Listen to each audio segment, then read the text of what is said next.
کہ بہت کنجوس اور بخیل ایک مسلمان تھا، چمڑی چلی جائے دمڑی نہ جائے، 1 روپیہ نہیں دے گا اس کے بدلے میں، چاہے اس کی چمڑی ادھیڑ لی جائے۔ لگتا ہے ایسا شخص کھانے میں اگر مکھی بھی گر جائے تو نکال کے پھینکتا نہیں ہوگا، پہلے چوستا ہوگا پھر پھینکتا ہوگا۔ اتنا کنجوس بخیل مسلمان۔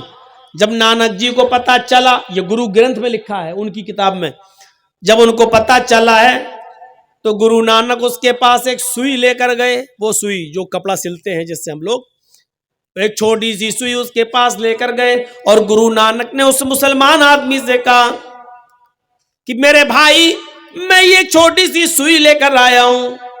اس نے بڑی عزت کی اس گرو نانک کی اور کہا یہ بیٹھیے۔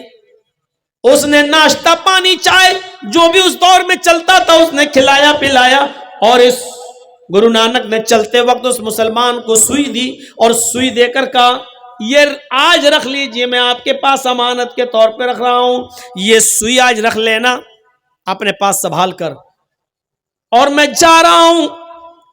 تمہارے دھرم میں تمہارا عقیدہ یہ کہ ایک دن انسان مرے گا، پھر دوبارہ اس کو اٹھایا جائے گا، قیامت کے دن اس کا حساب و کتاب ہوگا۔ مسلمان نے کہا جی ہاں۔ فرمایا بس اس سوئی کو تم ابھی رکھ لو، اپنے بیٹوں کو بھی نصیحت کر دو کہ جب تم مرو تو یہ سوئی بھی تمہارے ساتھ تمہاری قبر تک پہنچا دیں، کل قیامت کے دن جب اٹھو اور جب اللہ تمہارا حساب و کتاب لے تو یہ سوئی مجھے کل قیامت کے دن دے دینا۔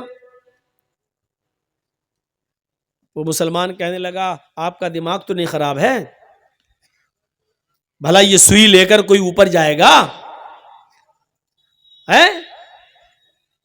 تو گرو نانک نے یہی بات اس کی پکڑ لی، اور گرو گرنتھ میں لکھا ہے کہ گرو نانک نے اس مسلمان سے کہا کہ جب ایک چھوٹی سی اور معمولی سی سوئی تم اوپر نہیں لے جا سکتے تو اتنی بڑی دولت، اتنا بڑا کاروبار، اتنی بڑی فیکٹری، اتنے بڑے مکانات اور زمین و جائیداد کے تم مالک ہو، پھر بھی تمہارے دروازے کے پاس محتاج و فقیر مایوس ہو کر مجبور ہو کر لوٹ جاتا ہے، تم اس کو ایک درہم نہیں، ایک دینار نہیں، 1 روپیہ تک نہیں دیتے ہو، تم ایک پھوٹی کوڑی نہیں دیتے ہو، اس کو بھگا دیتے ہو، تو کیا یہ ساری کی ساری چیزیں اپنی چھاتی پر رکھ کر لے جاؤ گے؟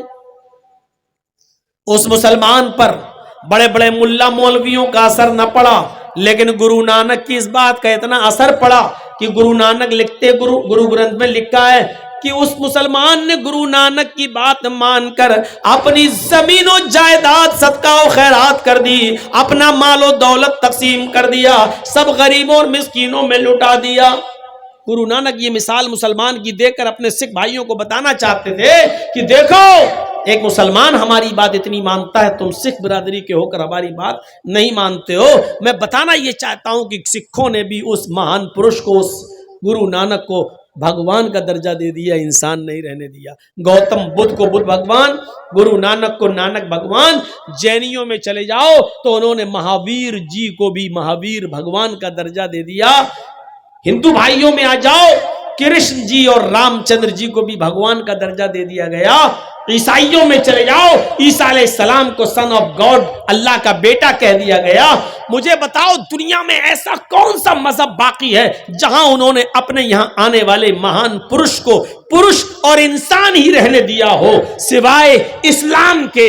اسلام وہ مذہب ہے جو اپنے درمیان آئے ہوئے پیغمبر جناب محمد رسول اللہ کو انسان مانتا ہے، بھگوان خدا کا درجہ نہیں دیتا ہے، بلکہ اللہ تعالیٰ اپنے نبی کی زبان سے یہ اعلان بھی کروا رہا ہے کہ آئے نبی کہہ دو کہیں ایسا نہ ہو کہ آپ کے انتقال کے بعد دنیا والے آپ کو بھی پوجنے لگیں، آپ کی بھی عبادت کرنے لگیں، آپ کو بھی بھگوان کا یا خدا کا درجہ دے دیں۔ اس لیے اپنی زبان سے کہہ دو۔ اللہ کے نبی نے اس دنیا میں اپنی زبان سے اعلان کیا، قل انما انا بشر مثلکم، قل انما انا بشر مثلکم، اے نبی کہہ دو کہ میں تمہاری طرح کا ایک بشر ہوں، اے نبی کہہ دو کہ میں تمہاری طرح کا ایک انسان ہوں، اے نبی کہہ دو کہ میں تمہاری طرح ایک بشر ہوں، تمہاری طرح مثلکم۔ اٹھنے میں، بیٹھنے میں، لیٹنے میں، سونے میں، جاگنے میں، کھانے میں، پینے میں، چلنے میں، پھرنے میں، شادی بیاہ میں، بیماری میں، صحت میں تمہاری طرح کا ایک انسان ہوں. تمہارے دو ہاتھ میرے بھی دو ہاتھ، تمہارے دو پیر میرے بھی دو پیر، تمہارا ایک سر میرا بھی ایک سر. تمہیں بیماری ہوتی ہے میں بھی بیمار ہوتا ہوں، تمہارے بیوی بچے ہیں میرے بھی بیوی بچے ہیں، تم کھاتے ہو پیتے ہو میں بھی کھاتا ہوں اور پیتا ہوں. اور یہی تو وجہ تھی کہ عرب کے لوگ محمد رسول اللہ کو رسول نہیں مانتے تھے. وہ کہتے تھے یہ کیسا آدمی ہے اپنے آپ کو رسول کہہ رہا ہے. کیا ایک ہماری طرح اٹھنے بیٹھنے چلنے پھرنے والا انسان بھی رسول ہو سکتا ہے؟ اور وہ کہتے تھے ما لہذا الرسول یاکل الطعام ویمشی فی الاسواق، یہ کیسا رسول ہے جو ہماری طرح کھاتا پیتا بھی اور بازاروں میں چلتا پھرتا بھی ہے. یعنی ان کی نظر میں یہ بڑی عجیب چیز تھی.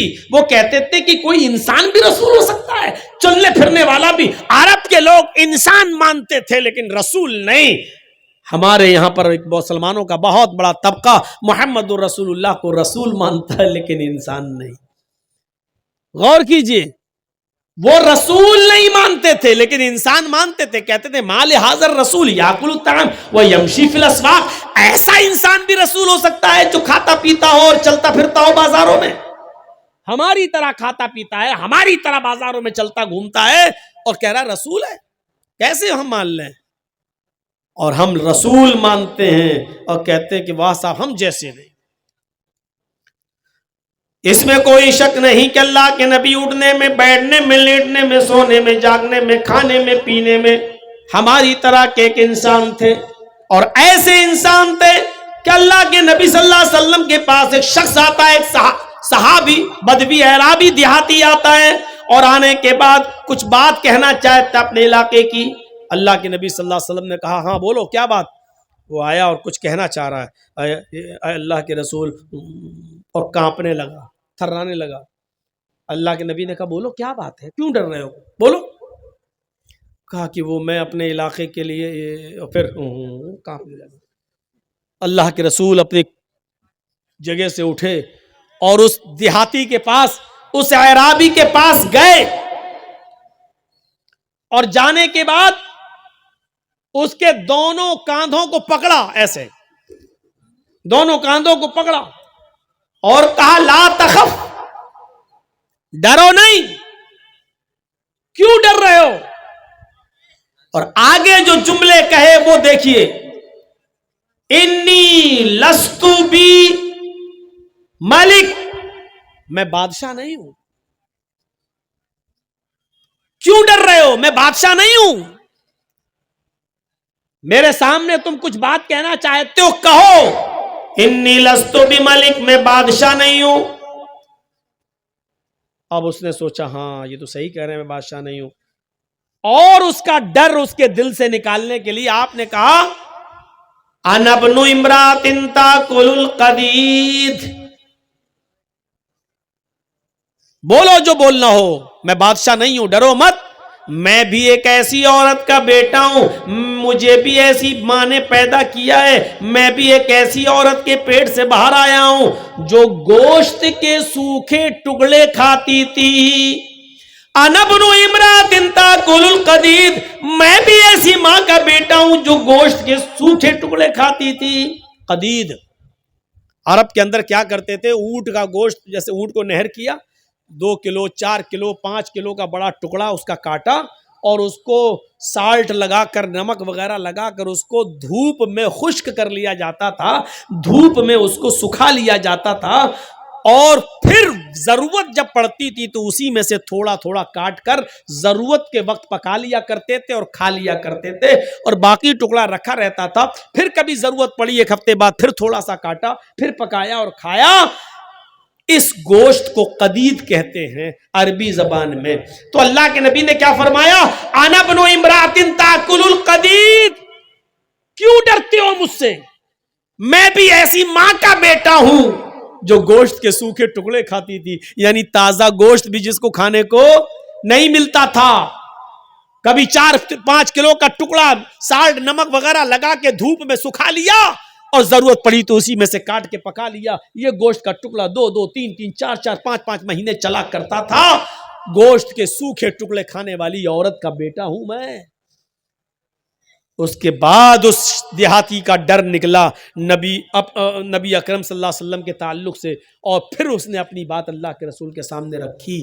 میں بتانا یہ چاہتا ہوں کہ لوگوں نے تصور کیا دیا اپنے اپنے مہان پرشوں کے بارے میں. کسی نے بدھ بھگوان, کسی نے نانک بھگوان, کسی نے مہاویر بھگوان, کسی نے کرشن بھگوان, کسی نے رام بھگوان, کسی نے سن آف گاڈ عیسیٰ کو اللہ کا بیٹا, کسی نے کچھ. لیکن اسلام نے تصور یہی دیا کہ محمد رسول اللہ بھگوان نہیں تھے, خدا نہیں تھے, اللہ نہیں تھے, بلکہ وہ ایک ایسی ماں کے بیٹے تھے جو گوشت کے سوکھے ٹکڑے کھاتی تھی.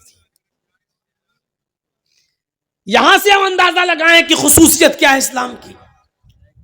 اتنی سادگی کوئی پیش کرے گا؟ اللہ کے نبی صلی اللہ علیہ وسلم نے بھی کبھی اپنی زبان سے ایسے جملے ادا نہیں کیے, نہ کروائے, بلکہ آپ کو لوگوں کو یہ سکھانے میں اچھا لگتا تھا کہ لا الہ الا اللہ محمد رسول اللہ کے علاوہ آپ یہ کہلوایا کرتے تھے کہ یہ کہو اشہد ان محمدن عبدہ و رسولہ. اس میں عبدیت کا اقرار بھی ہے اور رسالت کا اقرار بھی ہے. اس بات کا اقرار کرو اور گواہی دو کہ اللہ کے علاوہ کوئی معبود نہیں, اور اس بات کی بھی گواہی دو کہ محمد عبدہ اللہ کے بندے ہیں اور اس کے رسول ہیں. اس بات کا اقرار کرو کہ پہلے بندے ہیں اور بعد میں رسول ہیں. تو میرے بھائیوں, یہ اسلام نے تعلیم دی ہے اور شکشا دی ہے.